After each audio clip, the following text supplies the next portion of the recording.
Hello everyone, welcome to learning with Vandana. So friends, आज की इस वीडियो में हम डिस्कस करने वाले हैं बायोमॉलिक्यूल्स के बारे में। तो चलिए शुरू करते हैं बिना देरी के। सो गाइस, बायोमॉलिक्यूल्स क्या होते हैं? बायोमॉलिक्यूल्स को अगर हम डिसोसिएट करें या फिर इसके शब्द को ही देखें, बायो और मॉलिक्यूल्स मतलब जैविक अणु। तो बायो को हिंदी में बोलते हैं हम जैव, मॉलिक्यूल्स को बोलते हैं अणु। तो हिंदी मीडियम वाले आप समझिएगा, जैविक अणु की बात हो रही है यहाँ पे। मतलब बायो का मतलब क्या होता है? लाइफ, ठीक है। मॉलिक्यूल्स का मतलब अणु समझते हैं आप। मतलब वो मॉलिक्यूल्स जो लिविंग थिंग्स में पाई जाएंगी वो क्या कहलाएंगी? बायोमॉलिक्यूल्स। जितने भी बायोमॉलिक्यूल्स होते हैं वो सारे लिविंग थिंग्स में प्रेजेंट होते हैं। बट अब आपको एक इंटरेस्टिंग बात बताती हूँ। जो बायोमॉलिक्यूल्स होते हैं वो लिविंग थिंग्स में प्रेजेंट होते हैं, मगर जो ये मिलके बने होते हैं ये बायोमॉलिक्यूल्स, ये नॉन लिविंग एटम्स या मॉलिक्यूल्स से मिलकर बने होते हैं। जो ये मिलकर बने होते हैं वो नॉन लिविंग एटम या मॉलिक्यूल्स से मिलकर बने होते हैं।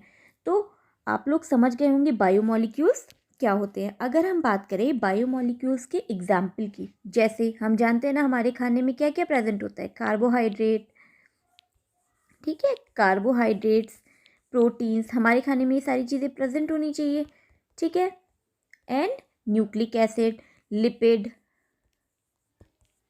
एटसेट्रा, ठीक है, एंड लिपिड। सो गाइस, आप लोग समझ गए होंगे बायोमॉलिक्यूल्स के example carbohydrates, proteins, nucleic acid and lipid. हम जानते हैं बायोमॉलिक्यूल्स में कार्बोहाइड्रेट्स। तो जो कार्बोहाइड्रेट्स है, अगर हम इसके नाम से ही देखें, कार्बो मतलब कार्बन, हाइड्रेट मतलब वाटर मॉलिक्यूल। वो मॉलिक्यूल जिसमें कार्बन और वाटर मॉलिक्यूल होगा वो क्या कहलाएगा? कार्बोहाइड्रेट। सिंपल सी बात है। तो जो कार्बोहाइड्रेट्स होते हैं ये क्या होते हैं?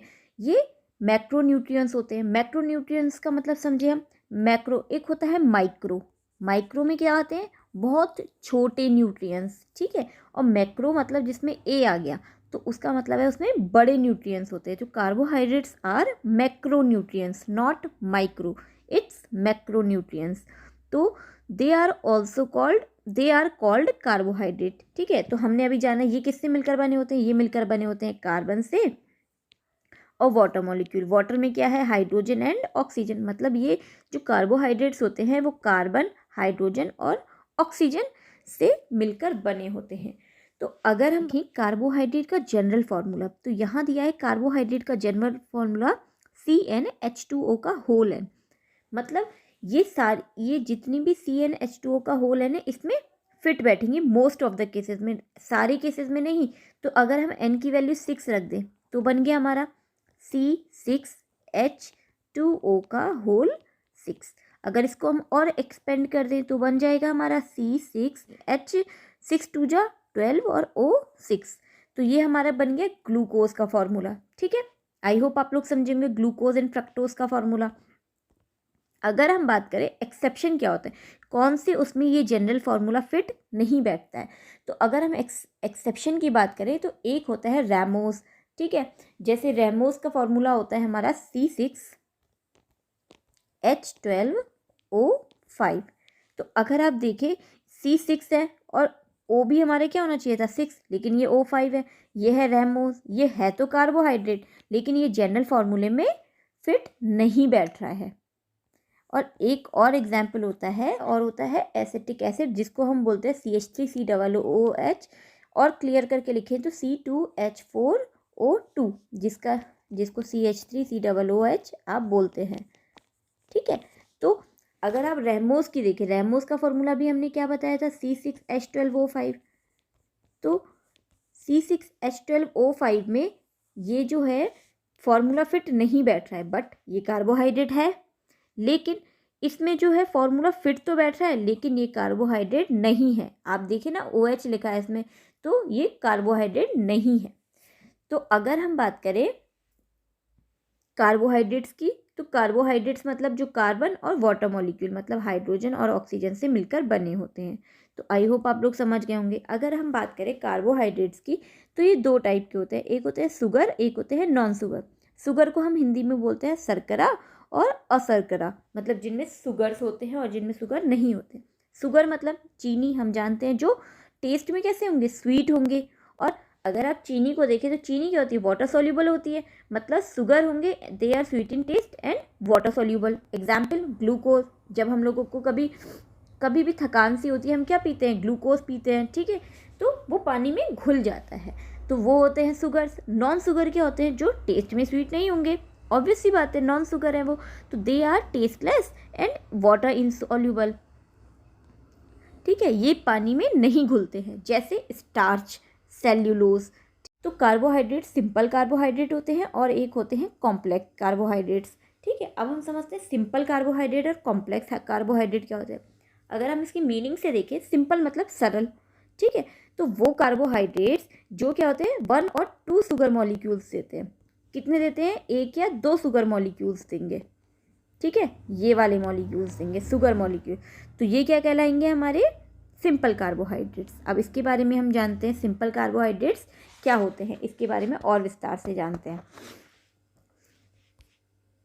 सबसे पहले है मोनोसेकेराइड्स, जो एग्जाम्स में हमसे पूछा जाता है काफ़ी। मोनो मतलब, अगर आप मोनो देखेंगे, मोनो का हिंदी होता है 1, मोनो मतलब 1, सेकेराइड मतलब मैंने बताया था शुगर मॉलिक्यूल, जिसमें 1 शुगर मॉलिक्यूल्स होगा वो क्या कहलाएगा, हमारा मोनोसेकेराइड्स कहलाएगा, ठीक है। आई होप आप लोग समझ रहे होंगे। तो जो मोनोसेकेराइड्स होते हैं या फिर जो शर्करा होती है, इसमें जो वाटर मॉलिक्यूल होता है उसका अपघटन नहीं होता है। हिंदी में समझे तो इसमें जल का अपघटन नहीं होता है।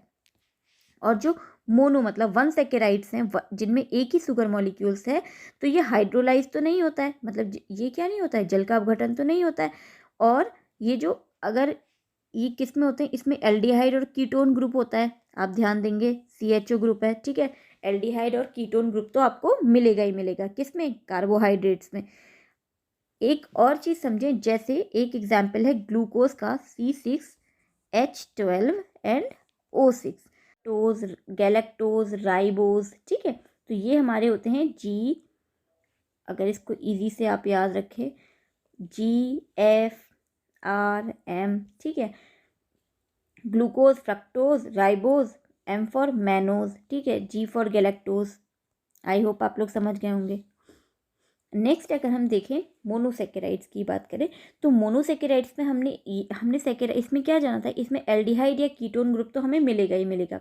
तो अगर हम एल्डिहाइड और कीटोन ग्रुप की करें, या तो CHO या फिर C डबल बॉन्ड O, जिसे हम कीटो ग्रुप बोलते हैं, तो अगर हमें 3 कार्बन एटम मिले, अगर हमें क्या मिले, कार्बन एटम 3 मिले, तो 3 को बोलते हैं हम ट्राई, ठीक है, ट्राईओज, C3H6O3, ये किसके थ्रू लगाया था हमने, CXH2O का होल X या N, इसके थ्रू हमने ये फॉर्मूला पुट किया है। C की जगह 3 कर दिया, H2O, और इसकी जगह भी 3, इसको ओपन करोगे तो यही फॉर्मूला आएगा। और अगर बात करें एल्डिहाइड ग्रुप में, इसका नाम क्या होगा, एल्डिहाइड का हम ALD दिखा है ना, इसका हम लगा देते हैं प्रीफिक्स, मतलब आगे वाला हिस्सा, तो हो गया एल्डो, और यहाँ से लग गया ट्रायोज, तो हो गया एल्डो ट्रायोज। कीटोन का भी हम कीटो वाला ग्रुप ले लेते हैं, कीटो ट्रायोज। C4 करेंगे, फॉर्मूला यही पुट करेंगे, तो एल्डो टेट्रोज, बोलते हैं ना हम, ट्राई, टेट्रा, पेंटा, हेक्सा, हेप्टा, फिर ऑक्टा, नोना, डेका, इसके थ्रू हम इसमें पुट कर देंगे। आई होप आप लोग समझ रहे होंगे। नेक्स्ट समझे हम डाइसेकेराइड्स के बारे में। डाई मतलब क्या होता है, डाई मतलब 2, जिसमें 2 सेकेराइड्स मिले। अगर हम बात करें डाइसेकेराइड्स की, तो इसमें हमें क्या मिलते हैं, 2 सेकेराइड्स मिलते हैं, कौन से 2, मोनोसेकेराइड्स मिलेंगे। मोनोसेकेराइड्स हमने जाने थे ग्लूकोज, फ्रक्टोज, राइबोज, ठीक है, तो 2 मोनोसेकेराइड्स जब कंबाइन होते हैं वो क्या कहलाते हैं, हमारे डाइसेकेराइड। जैसे एग्जाम्पल देखें सुक्रोज का, सुक्रोज होता है C12H22O11, अगर इसका हाइड्रोलिसिस करा तो 22 दिया है ना, तो हम ग्लूकोज का जानते हैं C6, तो एक 6 और बचा है, H12, ठीक है, तो यहाँ पे 22 है और 2 यहाँ का जुड़ा है 24, तो C12 CH यहाँ पे जुड़ा है, C6H12 तो 24 हो गया, ये 2 12 12, O11 एक हो, ये हो गया O12, तो O6 आई होप आप लोग समझ रहे होंगे कि कैसे इसको पुट किया गया है। तो यही हमारा डाइसेकेराइड्स होते हैं। जिसमें दो हमें मोनोसेकेराइड्स मिलते हैं। Next is oligosaccharides. ओलिगोसेकेराइड्स क्या होता है, जब हम इसको हाइड्रोलाइज करते हैं, जब हम इसका हाइड्रोलिसिस करते हैं तो हमें 2 से लेके 9 मोनोमर मिलते हैं। वो क्या कहलाते हैं, ओलिगोसेकेराइड्स, जिसमें हमें 2 से लेके 9 पॉलीमर मिले हाइड्रोलिसिस करने पे। और जो इनको क्लासिफाइड किया जाता है वो होता है डाइसेकेराइड्स, ट्राइसेकेराइड्स, टेट्रासेकेराइड्स एंड सो ऑन। तो आप लोग समझ रहे होंगे। अगर हम इसमें बात करें कॉम्प्लेक्स कार्बोहाइड्रेट्स, कॉम्प्लेक्स कार्बोहाइड्रेट्स क्या होते हैं, कॉम्प्लेक्स कार्बोहाइड्रेट्स हैव 2 और मोर शुगर मॉलिक्यूल, 2 से 9 तक हो गए। तो अगर जिसमें हमें 9 से लेके ऊपर तक मॉलिक्यूल्स मिलेंगे, वो शुगर मॉलिक्यूल्स मिलेंगे, वो कहलाते हैं हमारे कॉम्प्लेक्स कार्बोहाइड्रेट्स। ठीक है, तो अगर हम बात करें जिसमें बहुत सारे शुगर मॉलिक्यूल्स होते हैं, जैसे एग्जाम्पल है स्टार्च, ग्लाइकोजन, सेल्यूलोज, ठीक है, एमाइलोज, दैट इज, ये सारे क्या हैं, पॉलीसेकेराइड्स, जिसमें लार्ज नंबर ऑफ मोनोसेकेराइड्स मिलते हैं, ये हो गए पॉलीसेकेराइड्स। बट एक जो इम्पॉर्टेंट बात है, जो पॉलीसेकेराइड्स होते हैं, बाकी सारे तो हमारे स्वीट होते हैं नेचर में, 22 स्वीट होते हैं नेचर में, बट कॉम्प्लेक्स कार्बोहाइड्रेट्स में जो पॉलीसेकेराइड्स होते हैं वो हमारे स्वीट इन नेचर नहीं होते हैं, जबकि हमारे मोनोसेकेराइड्स और ओलिगोसेकेराइड्स क्या होते हैं, स्वीट होते हैं बाय नेचर। कौन से, मोनो एंड कौन से होते हैं, ओलिगो, बट MO लिख दिया है मैंने, आप लोग समझ जाइएगा। अगर हम बात करें किसकी, बाय स्वीट नहीं होते हैं, जो स्वीट नहीं होते हैं वो कौन से होते हैं, हमारे पॉलीसेकेराइड्स, जिसमें नंबर ऑफ हमारे शुगर मॉलिक्यूल्स होते हैं। ठीक है, हम समझते हैं स्टार्च, ग्लाइकोजन और सेल्यूलोज, जो हमें एग्जाम्पल दिया है उसके बारे में। स्टार्च मतलब क्या होता है, starch it is composed of 2 components, amylose and amylopectin. Starch में क्या होता है, ये एमाइलोज और एमाइलोसेप्टेंस के द्वारा फॉर्म किया जाता है, एंड ये फॉर्म करता है एक लीनियर चेन, लीनियर मतलब सीधी चेन।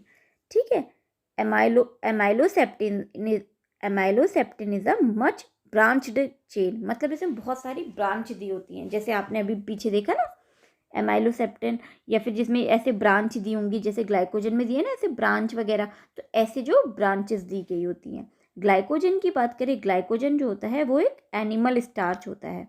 ये छोटी छोटी सी चीज़ें हमारी कम्पिटेटिव एग्जाम्स में पूछी जाती है, इसको याद रखिएगा कि कौन सी चीज़ नॉन शुगर होती है।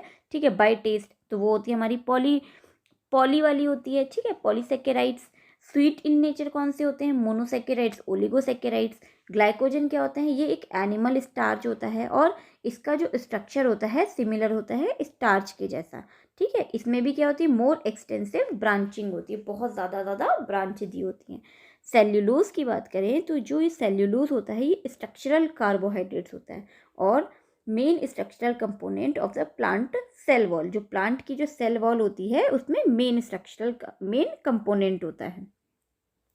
अगर हम बात करें, एक काफ़ी क्वेश्चन पूछा जाता है रिड्यूसिंग शुगर, और एक होता है नॉन रिड्यूसिंग शुगर। ठीक है, मतलब those carbohydrate which reduce Fehling solution and form red brick PPT, वो कार्बोहाइड्रेट जो क्या करता है, रिड्यूस करता है फेलिंग सॉल्यूशन को। ठीक है, तो रिड्यूसिंग में क्या करेंगे, रिड्यूस करेगा, किस चीज़ को रिड्यूस करेगा, फेलिंग सॉल्यूशन को, और लाल कलर फॉर्म कर देगा रेड ब्रिक PPT। जो आपने पत्थर देखा ना जो बिल्कुल रेड कलर का होता है, वो लाल कलर की PPT दे देगा। अगर हम बात करें नॉन रिड्यूसिंग शुगर की, तो इसमें रिड्यूस तो होगा ही नहीं, मतलब विच डू नॉट रिड्यूस, जो रिड्यूस नहीं होगा फेलिंग सॉल्यूशन के द्वारा। ये फीलिंग लिख दिया है बट इसको समझ जाइएगा, फेलिंग सॉल्यूशन लिखा है यहाँ पर, जो फेलिंग सॉल्यूशन पे जो क्या नहीं होता है, रिड्यूस नहीं होता है। एग्जाम्पल, इसका एग्जाम्पल है सुक्रोज, ऊपर वाले का था GFM, ग्लूकोज, फ्रक्टोज, माल्टोज। ठीक है, GFM ये किसका है, हमारा रिड्यूसिंग का। GFM क्या करती है, रिड्यूस कर देती है। ठीक है, और नॉन रिड्यूसिंग क्या है, सुक्रोज। आई होप आप लोग समझ गए होंगे। नेक्स्ट चलते हैं ग्लूकोज के बारे में, ये काफ़ी पूछा जाता है, ये स्टार क्वेश्चन समझ लीजिए आप इसको, ग्लूकोज के बारे में तो पूछा ही जाता है। तो क्या होता है ग्लूकोज, ग्लूकोज क्या होता है, ये अकर करता है जब नेचर में, ग्लूकोज का फॉर्मूला हम जानते हैं सभी, C6H12O6, यहीं पे दिया है ग्लूकोज का फॉर्मूला, C6H12O6। तो ये हमारे जो नेचर में फ्री, मतलब काफ़ी glucose occur in nature in free as well as in the combined form. It is present in sweet fruits and honey, हम जानते हैं ना स्वीट फ्रूट्स एंड हनी में ये प्रेजेंट होता है। राइप ग्रेप्स कंटेन लगभग approximately 20% of glucose. Ripe grapes में क्या होता है, लगभग 20% ग्लूकोज का पार्ट होता है। तो अब हम जानते हैं ग्लूकोज जो होता है वो बनता कैसे है, इसकी प्रिपरेशन कैसे की जाती है। ठीक है, लैब में इसकी प्रिपरेशन करने के लिए सबसे पहले हमें सुक्रोज लिया। सुक्रोज का क्या फार्मूला होता है, C12H22O11। अगर इसका हमने हाइड्रोलिसिस करा तो हमें क्या मिलेगा, ग्लूकोज मिलेगा और फ्रक्टोज मिलेगा। ग्लूकोज और फ्रक्टोज का फार्मूला सेम होता है। ठीक है, ग्लूकोज और फ्रक्टोज में सिर्फ इसके स्ट्रक्चर में आप देखेंगे ना, तो ग्लूकोज में एल्डिहाइड ग्रुप लगता है और फ्रक्टोज में कीटोन ग्रुप लगता है। तो ये हम स्ट्रक्चर में समझेंगे कैसे, कहाँ हमें मिल गया। अगर हम बात करें इसकी स्टार्च से बात करें तो विच स्टार्च, स्टार्च क्या होता है, हमने अभी जाना था, स्टार्च एक पॉलीसैकेराइड है। स्टार्च क्या है, पॉलीसैकेराइड, पॉली मतलब काफ़ी न होंगे। ठीक है, इस पॉलीसैकेराइड होने की वजह से इसमें N नंबर जुड़ा है, C6H10O5। N is number of saccharides हैं। ठीक है, इसीलिए N लगा है। अब नंबर ऑफ स्टार्च में लगा है तो हमने वाटर मॉलिक्यूल जो इसमें रिड्यूस करा वो भी नंबर ऑफ वाटर मॉलिक्यूल लगा दिए। तो अगर हम इसको करेंगे तो क्या बनेगा हमारा N, हमारा क्या बना N, फिर C6H10 हो गया, यहाँ से 2 आया H12O6।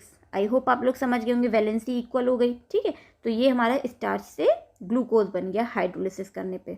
ठीक है, अब बात करें स्ट्रक्चर ऑफ ग्लूकोज की। जो ग्लूकोज का स्ट्रक्चर होता है वो कैसा होता है, मेन चीज़ हम जानते हैं जो ग्लूकोज का स्ट्रक्चर होता है उसमें हमारे क्या होता है, वो हमारा ऑप्टिकली एक्टिव होता है। Glucose is an aldohexose and is the monomer of many larger carbohydrate like starch.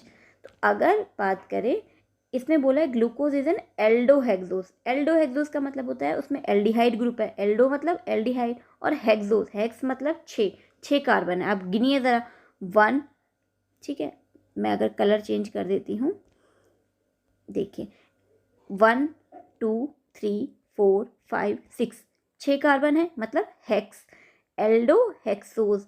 And is the monomer of many larger carbohydrate. इसमें बहुत सारे larger carbohydrate like starch, cellulose etcetera. ठीक है, ये सारे इसमें जुड़े होते हैं। It is the most abundant organic compound on earth. से सबसे ज़्यादा प्रचुर मात्रा में हमारे अर्थ में पाया जाता है। एब्यूडेंट मतलब प्रचुर मात्रा में पाया जाता है। अब डी ग्लूकोज और एल ग्लूकोज क्या है, तो आपने सुना होगा जो डी होता है, मतलब डी और एल कब होते हैं, जब हम ऑप्टिकली एक्टिविटी जो शो करते हैं उसके लिए हम डी और एल का प्रयोग करते हैं। ठीक है, ठीक है, ये आपने 11th क्लास में पढ़ा होगा। अगर हम बात करें एविडेंस की, ग्लूकोज में सबसे ज़्यादा आता है सम एविडेंस जो ग्लूकोज को फॉर्म करते हैं। अगर हम इसकी रिएक्शन HI से कराएं, HI क्या होता है, हम जानते हैं HI एक बहुत ज़्यादा रिड्यूसिंग एजेंट होता है। रिड्यूसिंग एजेंट का मतलब क्या है, वो O को हटाएगा या फिर H को ऐड करेगा। O को हटाना और H को ऐड करना। ठीक है, तो इसकी अगर हम पढ़ें इसके बारे में, on prolonged heat with HI it forms n hexane. तो ये क्या बना रहा है, n hexane, and all the carbon atom are linked in a straight chain. Straight chain है, ये सीधी चेन है। ठीक है, तो अगर हम देखें, ये है हमारा ग्लूकोज का फॉर्मूला, CHOH का होल 4 एंड CH2OH। अगर आप इसे देखें तो इसने ऑक्सीजन के सारे, इसमें कहीं पे ऑक्सीजन दिख रहा है आपको N-हेक्सेन में, नहीं, तो इसका मतलब इसने ऑक्सीजन हटा दिए क्योंकि हमने रिड्यूसिंग एजेंट HI लगाया है। ठीक है, HI एक रिड्यूसिंग एजेंट है। कहीं पे भी, सिर्फ इसी रिएक्शन में नहीं, ऑर्गेनिक रिएक्शन में कहीं पे भी अगर HI की रिएक्शन हो रही है मतलब, तो वो एक रिड्यूसिंग एजेंट है। वो ऑक्सीजन को हटा रहा होगा और हाइड्रोजन को ऐड करेगा। तो इसमें क्या हो गया, CH3 CH2 CH2 CH2, मतलब 4 CH2 लग गए और 2 हमारे क्या लग गए, CH3 ग्रुप लग गए। तो दैट इज कॉल्ड N-हेक्सेन। हेक्स पता है आपको, 6 ग्रुप होंगे कार्बन के, इसीलिए N-हेक्सेन। अगर हम बात करें नेक्स्ट, एक दिया है most, when glucose react with hydroxyl amine. अगर इसने रिएक्शन करी है हाइड्रोक्सिल अमीन से, ठीक है, ऊपर CHO दिया हुआ है, इसने अगर हाइड्रोक्सिल अमीन के संग रिएक्शन करी है तो उसने क्या फॉर्म किया, ऑक्साइम। आप ध्यान से देखिए, इसने क्या फॉर्म किया, oxime, and add a molecules of hydrogen cyanide. और अगर हाइड्रोजन साइनाइड की रिएक्शन की तो इसमें क्या बना है हमारा, साइनोहाइड्रिन। ठीक है, तो अगर हम ध्यान दें अब ये कैसे बना है, अगर आप CHO है, ठीक है, अगर हम आधा आधा भी देखें इसको, पहली रिएक्शन को ध्यान से देखें तो इसमें पहली रिएक्शन क्या हो रही है, NH2OH से। मतलब जब ग्लूकोज रिएक्ट करता है हाइड्रोक्सिल अमीन से, ठीक है, हम यहाँ ये OH मतलब, यहाँ पर OH मतलब क्या है, हाइड्रोक्सिल, NH2 मतलब अमीन ग्रुप लगा है, ठीक है, हाइड्रोक्सिल अमीन से रिएक्शन करी तो इसने बनाया ऑक्साइम। ठीक है, तो अगर हम इसे देखें, इसको मैं और अच्छे से समझाती हूँ। CHO लिखा है, इसको अगर हम लिखें, हम ऐसे लिख सकते हैं इसको, C+O और यहाँ पर H पर प्लस होता है। ठीक है, अगर इसकी रिएक्शन किससे कराई है, हमारी पहले वाले में NH2OH से, H2N और OH, तो इस पर तो ध्यान नहीं दीजिएगा। अब ये जो वाटर मॉलिक्यूल है यहाँ से निकल गया H2O। ठीक है, अब इसने क्या बनाया, HC डबल बॉन्ड, यहाँ से ये जुड़ गया इसके संग, इसकी जगह पे ये आ गया, तो यहाँ पर क्या बन गया हमारा, यहाँ पर बन जाएगा हमारा, ये हमारा हट जाएगा। ठीक है, तो यहाँ पर बन जाएगा, इसकी जगह पर आ जाएगा हमारा, इतना हिस्सा अगर हटेगा तो क्या आ गया हमारे, इसकी जगह पे ये आ गया, यहाँ पे डबल बॉन्ड। अगर आप इसे ध्यान से देखें रिएक्शन सेम है, इस हिस्से को हमें छूना भी नहीं है। ठीक है, क्योंकि हम ग्लूकोज को टच नहीं करेंगे बाकी। तो बन गया हमारा CHO की जगह पे CH डबल बॉन्ड N, फिर OH ग्रुप। ठीक है, और H2 हमारा अलग हो गया वाटर मॉलिक्यूल। तो आप देखिए पूरी रिएक्शन हो गई। अगर हम ऐसे ही रिएक्शन कराएं HCN से, ठीक है, तो HCN से क्या होगा, जब हम देखिए इसमें हाइड्रोजन साइनाइड, H मतलब हाइड्रोजन, CN मतलब साइनाइड।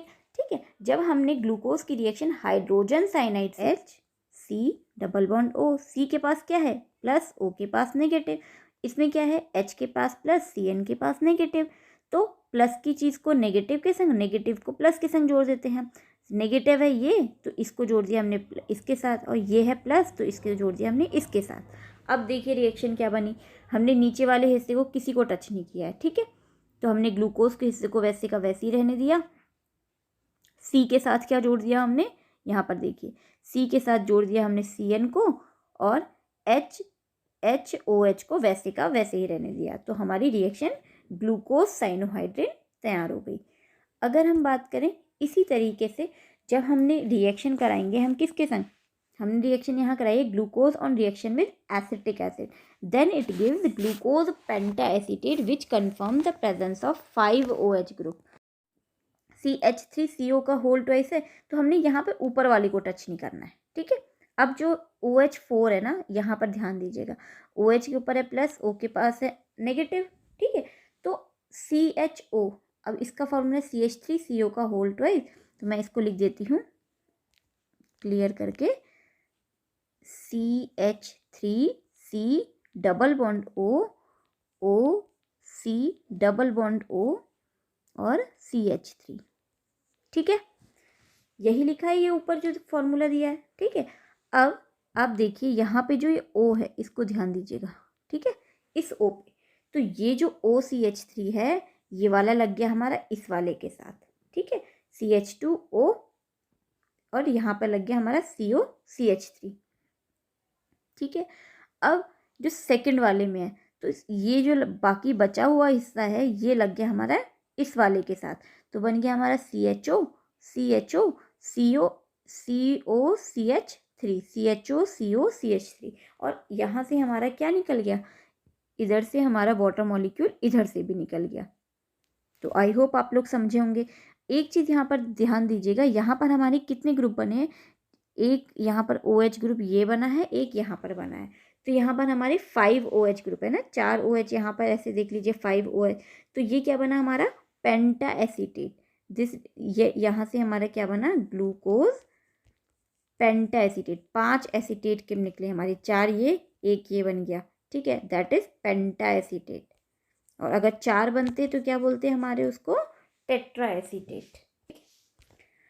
अगर हम बात करें next is cyclic structure of glucose, ठीक है। सो साइक्लिक स्ट्रक्चर ऑफ ग्लूकोज को हम समझेंगे नेक्स्ट वीडियो में।